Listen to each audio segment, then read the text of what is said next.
Dear students, task 16C. In this task, we have to open this file rainfall.csv, and in this file we are going to create a line chart in this task. So appropriate graph is our line chart because this is comparison between town A and town B. जहाँ पे आपका comparison आ जाए mostly आप line chart को use करते हैं वहाँ पर. तो चलते हैं, फाइल ओपन करते हैं और उसको सेव करते हैं.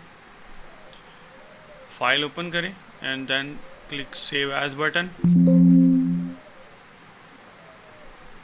and again save it in my folder with the name of task 16C.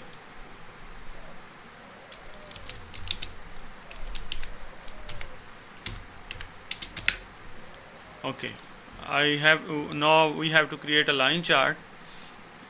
और हमने क्या करना है, ये टाउन बी और टाउन बी के जो हमारी डेट के मुताबिक जो है उसका रेनफॉल की रिकॉर्डिंग को हमने करना है. तो आप यहाँ से इस तरह के इसको इतना सेलेक्ट करें या इसको मुकम्मल सेलेक्ट कर लें.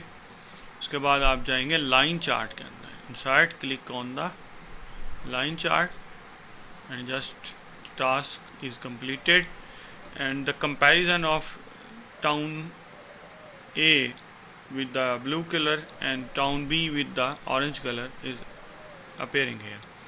बहुत सिंपल सा टास्क है. अगर इसका चार्ट का टाइटल बदलना होता, रेनफॉल का नाम हम देना चाहें तो दे सकते हैं, बट हमारा इसमें टास्क यहीं तक था. टास्क इतना ही है, इसको इतना ही हमने करना है. अगर यहाँ से कोई क्वेश्चन हो तो आप पूछ सकते हैं. Very easy task. Thank you very much.